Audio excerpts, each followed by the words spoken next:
And the Greeks had been living there in at a rather primitive level, and along had come Egyptians and Phoenicians, and these people had set up cities and had civilized the Greeks. Dishonest historians have given us a complete fabrication of the Greek narrative. Get a closer look. Detail of one of Memnon's Negro companions, 530 BC. Oh, there you go, there you go. But when you actually look at the evidence from an unfiltered lens... That's what we were always told, yeah. Now, where do you think this is?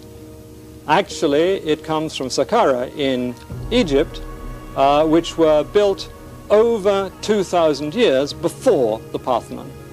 You come to realize that the very basis of what they termed the Greek miracle wasn't a miracle at all, but a veritable cultural download and a genetic seeding telling a story that is completely different from what we have been made to believe. In 1985, in what can be considered one of the best books on the matter of history, the author pointed out a historical quote that would henceforth open the eyes of an army of would-be enlightened souls. And it reads, "The true home of the Greeks, before they won domination in Greece, had passed clean out of their remembrance. They looked to the east, not to the north, as the quarter from which some of their ancestors had migrated." It then clarifies, saying, according to it, Greece had originally been inhabited by primitive tribes, Pelagians and others, and had then been settled by Egyptians and Phoenicians, who built cities and introduced irrigation. The pillars of history sing the wisdom that will build our tomorrow. This is the Without History channel. Every episode we bring you salient facts about African history and detail how these events shaped our past. Without History does not accept any sponsorship so that we can remain independent.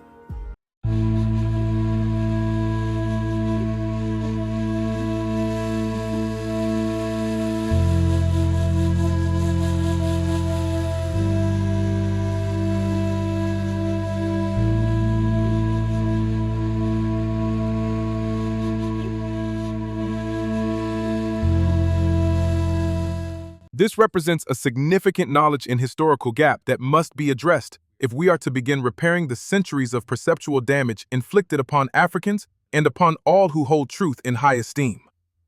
These genetic studies are by no means unique. A comparable analysis of ancient Egyptian ancestry appears in our episode 51. Don't miss it. If there is one element that reliably marks the transmission of one civilization into another, it is writing. And here too, we observe clear evidence of African influence on Aegean culture. Cretan hieroglyphs, associated with the early Minoan civilization on Crete, constitute an early writing system used from approximately 2100 BCE until about 1700 BCE. As one of the Minoans' undeciphered scripts, alongside Linear A, these glyphs predominantly depict recognizable symbols and objects. Their frequent appearance on seals and other administrative artifacts indicates that they served primarily religious and bureaucratic functions. Moreover, Cretan hieroglyphs are widely considered a precursor to Linear A and, by extension, to the Mycenaean Linear B script. Archaeological remains show that the Minoans lived in settlements organized around unfortified citadels, suggesting a relatively peaceful society, but also a deliberate selection of strategic sites, clear signs of an external culture establishing religious and commercial centers. In their computational linguistic study of Cretan hieroglyphs, some scholars have posited a relationship to Proto-Cuneiform. Even if this linkage holds, it does not diminish the African origins of the script, for in 2100 BCE, Mesopotamia remained under substantial African influence. See episodes 7 and 10.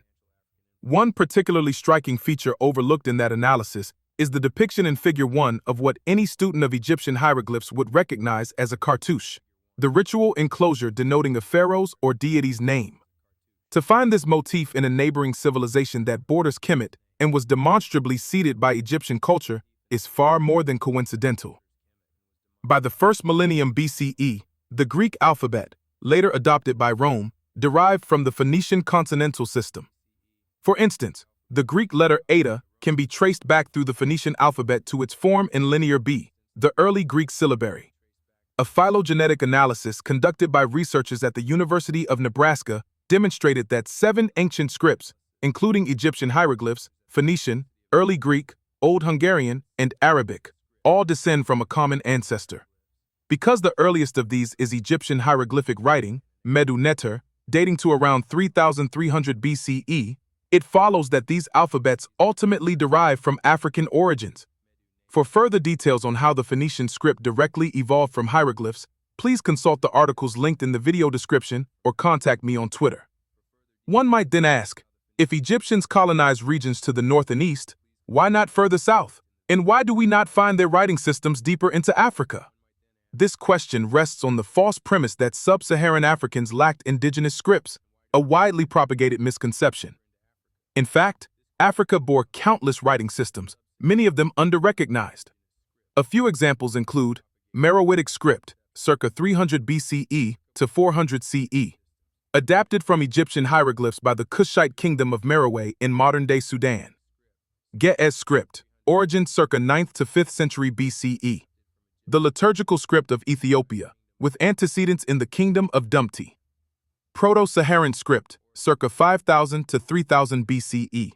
Found near the Karga oasis in Nubia, recording early Saharan literate culture. Nsibidi, earliest inscriptions circa 2000 BCE. Used by Ejagam and Ekoid peoples in Nigeria and Cameroon, sharing notable affinities with Egyptian signs. Adinkra symbols, at least 18th century CE. Akan ideograms from Ghana, employed in textiles and pottery to convey proverbs and concepts. Great Zimbabwe glyphs, 11th century CE. Early European accounts recorded hieroglyph-like inscriptions, now lost, revealing Nubio-Kemetic parallels. Bassa script, circa 500 BCE. A Liberian syllabary distinguished by its elegant curves and original glyph shapes. These examples represent only a fraction of Africa's rich epigraphic legacy, a testament to the continent's foundational role in the development and spread of writing. Black Africans also left another imprint of their presence in early Greece, and it is one that survives to this day.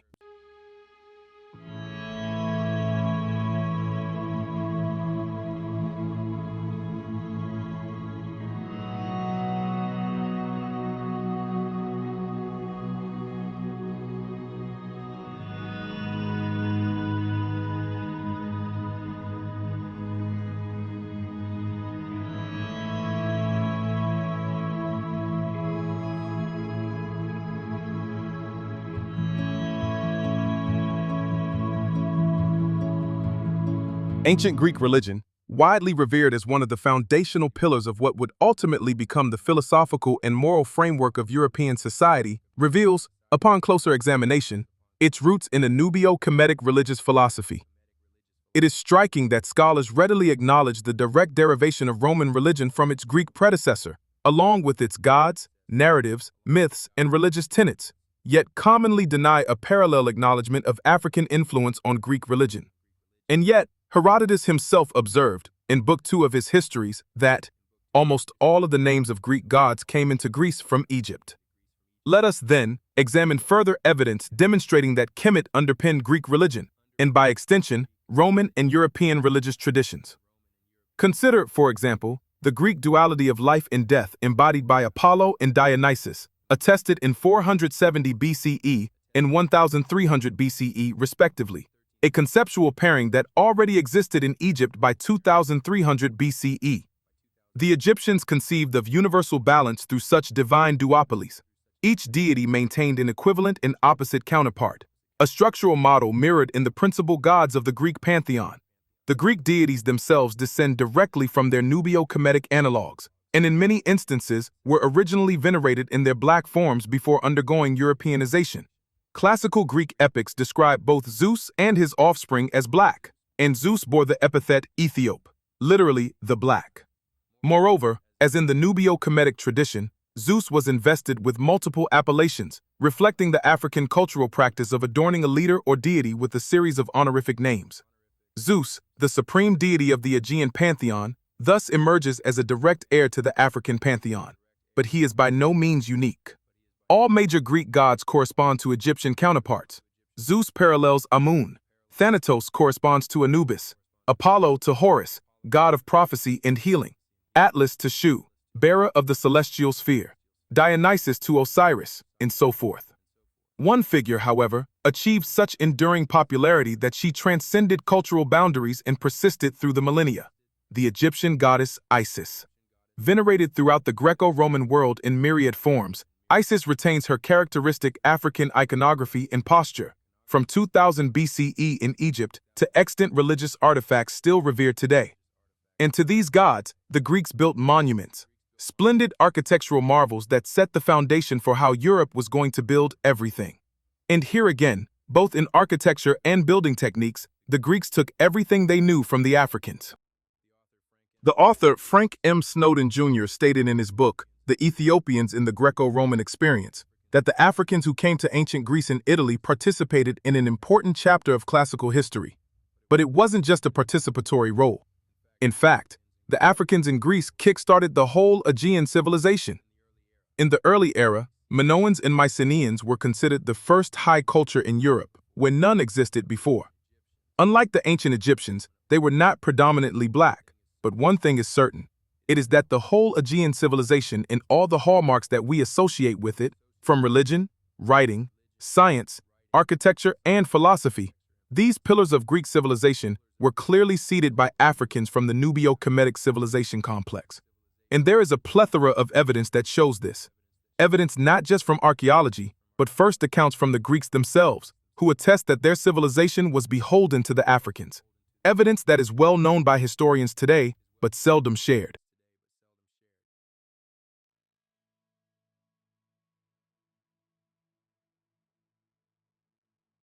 While searching for the presence of African DNA in ancient civilization, you will come across statements like these made in a BBC article about the origin of ancient Minoan and Mycenaean DNA. By contrast, the researchers found no evidence for proposed migrations to Greece from ancient Egypt, or from the areas of the eastern Mediterranean occupied by the Phoenician seafaring culture. This assertion warrants critical examination in light of existing research. Prior DNA analyses have indicated a significant African genetic contribution to the early Greek populations.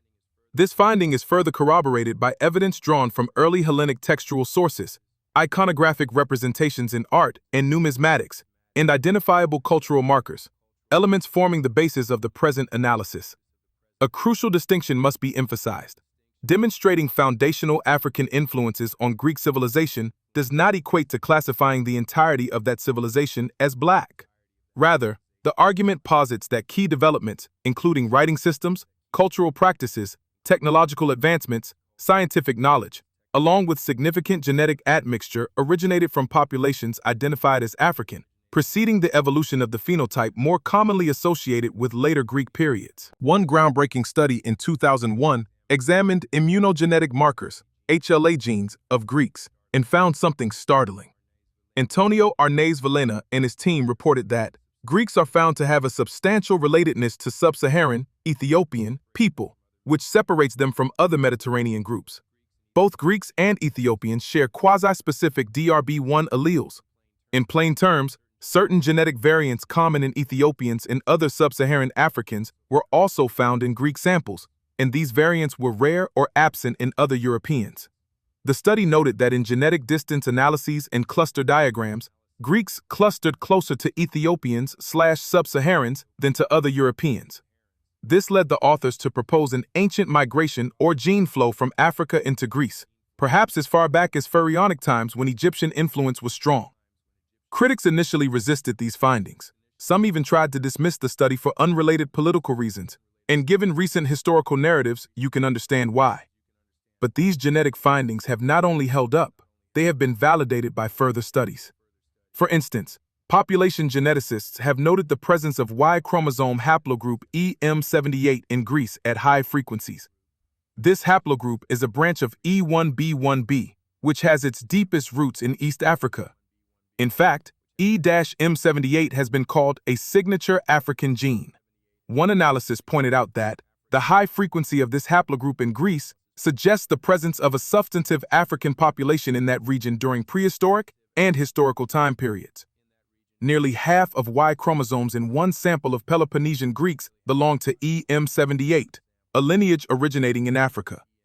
Let me repeat that. Nearly half of Y chromosomes in one sample of Peloponnesian Greeks belong to EM78, a lineage originating in Africa. And that's more than 2 millennia after the African colonists came to the region. And even more telling is the following genetic evidence on the presence of the sickle cell gene. Normally associated with Africa, where it evolved as a malaria defense, the sickle cell trait is found in parts of southern Greece, Italy, and the Mediterranean. But it isn't a different mutation. It's the same benign haplotype that originates in West Africa, around Nigeria. Researchers have shown that the sickle cell gene in Greeks and neighboring peoples originated in Africa. And yet, even though these studies are well known in the scientific community, you will not hear of this. On the contrary, we have continued cultural misrepresentation of what really transpired in history and the undeniable contribution of the Africans in the seeding of the first high culture in Europe.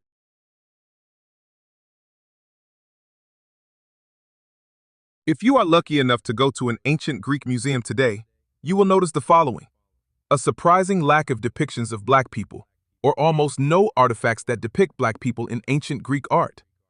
If you Google it, you cannot be blamed for thinking that Black people had nothing to do with Greek civilization, but signs start to appear a few pages down into the search for the trained eye. This pose, with the fists by the waist and the left foot forward, is none other than a pharaonic pose. It is prevalent in the archaic Greek period, but it had existed in Kemet for ages. But early Greek art is not just imitative of Kemetic art. It also depicts Africans in vast numbers. Take, for example, this ancient Minoan wall fresco. Its art is distinctively Kemetic. The people depicted are also of the same hue as those on the wall paintings in Kemet, whom we have shown in our last episode, sport typical Black African DNA. Another fresco of Minoan young women carrying water jugs.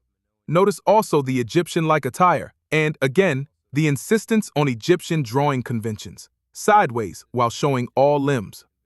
Here, a Minoan religious ceremony with a priestess. You will notice that the ancient Greek knew how to depict different types of skin color and different types of hair. In this fresco, you can see that the men have distinctively different hair and hue than the priestess, so the often touted argument of women being painted in lighter color than men out of convention, or because the men spent more time outside, is dubious at best. In this other piece, we have a fresco depicting a probable military detachment. This dates back to 1350 BC. There are also a large number of Greek coins that depict Africans. They are so numerous that they attest to the very large presence of Black people throughout the different periods of Greek history. See for yourself. But beyond genetics, writing, and depictions throughout this civilization, there is yet another indication that shows how Greece civilization was seeded by the Africans: religion. But beyond genetics, writing, and depictions throughout this civilization, there is yet another indication that Greek civilization was seeded by the Africans: religion.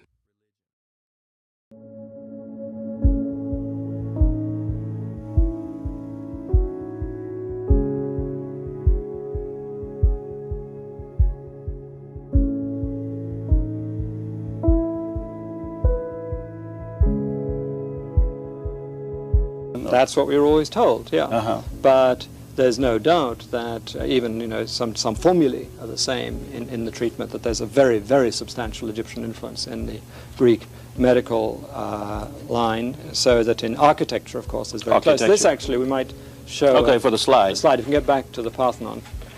Now, where do you think this is?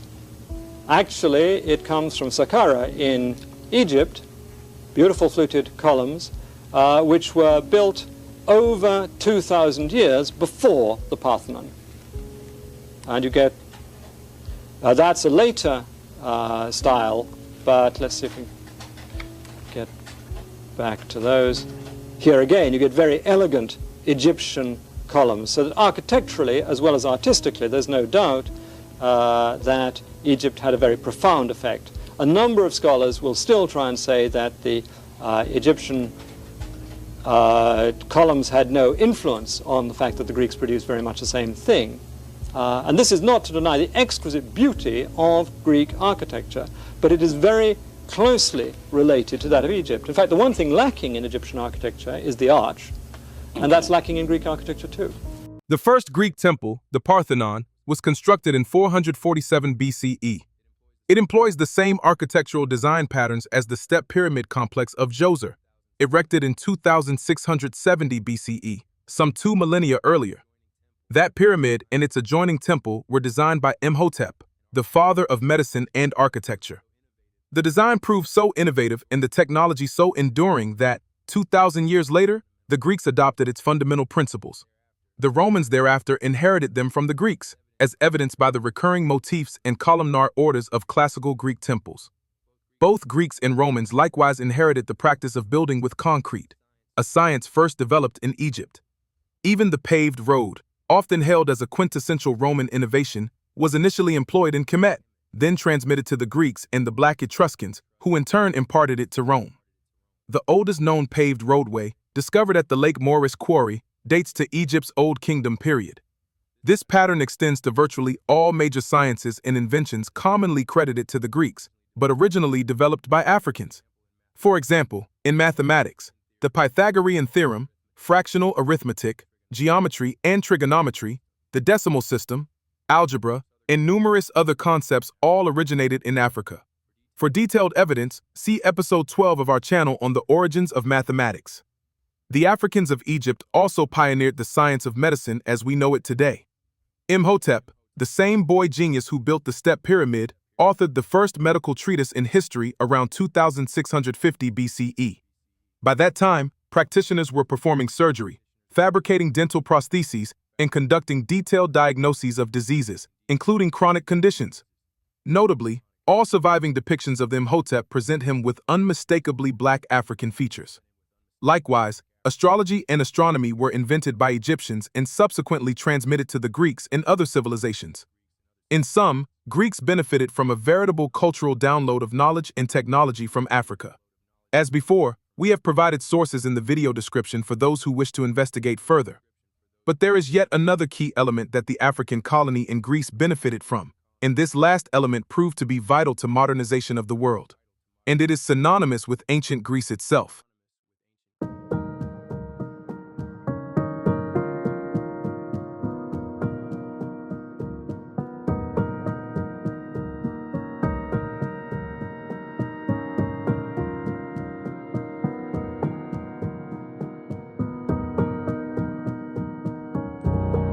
And of course, Dr. James, George M. James. George M. James, was really the pioneer of the influences on classical Greece. Okay. But his book was not accepted. What's interesting from my point of view is that I was working on this subject for 6 years before I realized the work that had been done by Black scholars in this area, that they had been shut out of the mainstream to such an extent.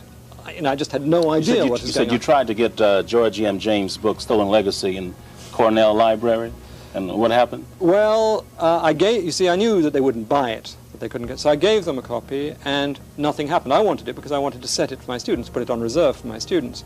Nothing happened, it had disappeared. Nicholas Annick, a researcher at the University of Lagos, investigated the proposition that Greek philosophy originated in ancient Egypt, and his findings are revealing. Given the entire trajectory of the whole argument put forward to examine the notion of Greek philosophy having its foundations in Africa, it appears evident that such an allegation is consistent with the body of evidence. In conclusion, therefore, it is manifest that Greek philosophy can be reliably traced to African influences. Africa has never been alien to philosophical thinking, in the rigors of the philosophical spirit. This conclusion aligns closely with George G. M. James's thesis in Stolen Legacy, wherein he argues that Greek philosophy represents a reformulation of the Egyptian mystery system, complete with its attendant African philosophical and scientific knowledge. If this claim holds, it follows that the seminal works of renowned Greek thinkers were composed only after these authors had studied in Kemet. A survey of their biographies confirms this pattern. Thales of Miletus, regarded as the first philosopher in the Greek tradition, Thales is known for numerous geometric theorems, such as the bisection of a circle by its diameter, and for observations concerning solstices and equinoxes. He sojourned in Egypt for a significant period, after which he produced his corpus of work. Pythagoras of Samos. Famous for the Pythagorean theorem, Pythagoras' influence extends into mathematics, music, and metaphysics, with his school articulating doctrines on numerical harmony and the immortality of the soul. He resided in Egypt for 15 years before formulating his celebrated theorem. Plato. Author of dialogues such as Republic, Timaeus, and Symposium, Plato explored ethics, politics, metaphysics, and epistemology. He spent nearly 2 decades in Egypt, during which he engaged closely with Pythagorean teachings. Eudoxus of Cnidus. Best known for his concentric sphere model of planetary motion and contributions to the theory of proportion, Eudoxus studied astronomy under Egyptian priests in their observatories. Herodotus. Often called the father of history, Herodotus traveled to Egypt in 454 BCE, 30 years before composing his histories, and conducted extensive ethnographic and cultural studies of Egyptian civilization. Solon of Athens. The Athenian lawgiver and poet who laid the foundations for democracy, Solon spent considerable time in Egypt, where he absorbed legal and ethical paradigms. Democritus. Renowned for his atomic theory, Democritus traveled to Nubia after his father's death, studied mathematics there, and subsequently produced his philosophical works. Hecataeus of Miletus. As both geographer and historian, Hecataeus authored genealogies and a geographical survey of the known world following a lengthy residence in the Nubio-Kemetic civilization. Anaxagoras introduced the notion of nous, mind, as the organizing principle of the cosmos and advanced theories of matter and celestial mechanics, doctrines he developed after his own Egyptian sojourn. While this list is not exhaustive, it suffices to illustrate the pervasive influence of African study on the genesis of Greek thought. It is noteworthy that most extant portrayals of these figures, paintings, and sculptures date from the Renaissance or later, often created more than a millennium after their subjects lived. Similarly, the establishment of the Olympic Games by the Greeks appears to mirror ritual ceremonies they observed in Africa. Ancient Egyptian theatrical practices, such as the Abydos Passion Play, an elaborate religious spectacle dramatizing the death and resurrection of Osiris, predate Greek theater by millennia and undoubtedly informed its later adaptation. It is therefore unsurprising that Egyptian priests informed Solon that Greek civilization had been intermittently revived by Egyptian interventions following its own collapses.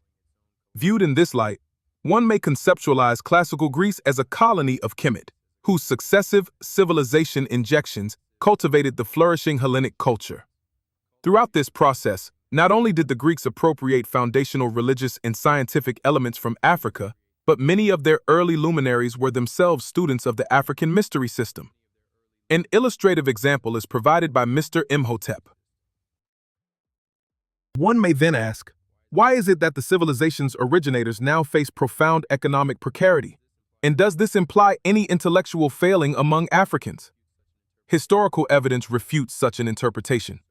The deliberate suppression of these truths served to deny Africans, and especially non-black observers, their shared heritage and to rationalize racial animus. It is ironic that the modern world's trajectory rests not solely on one race, but on the combined legacies of both, an inseparable narrative of human ingenuity and resilience, etched indelibly in the genetic heritage of populations at the nexus of Africa and Europe.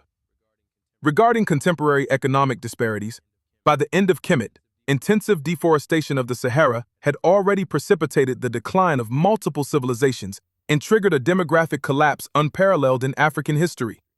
Africa continues to recover from this calamity, a process that, though arduous, proceeds with notable progress. Progress that many may recognize in the new independence of Africa and the rebirth of the collective consciousness of the Afro-descendants. A process where the ancient mysticism from the Kemetic priests is being heard in the temple where the pillars of history are singing the wisdom that will build our tomorrow.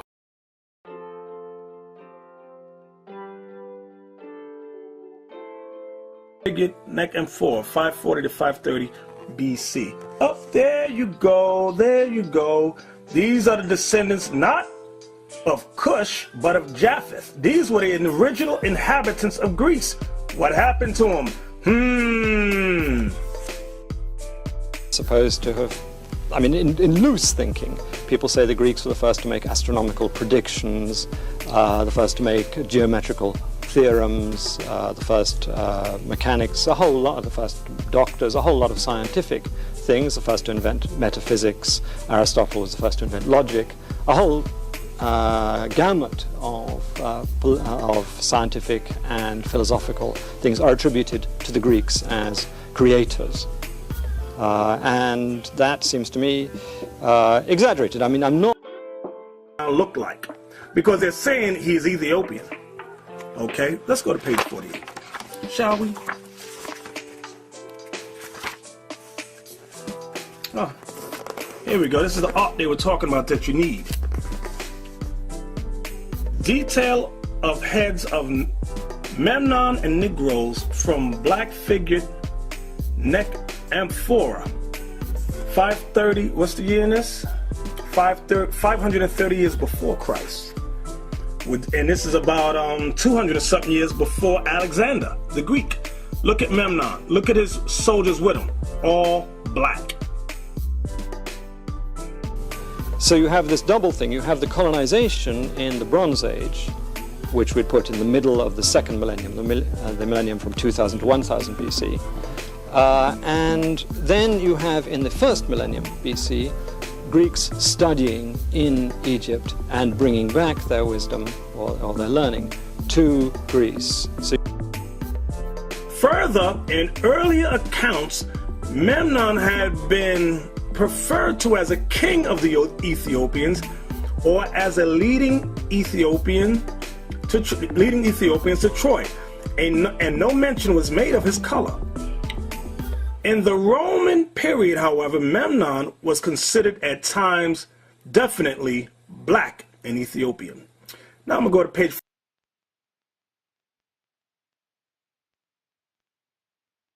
Huge thanks to all my supporters and subscribers.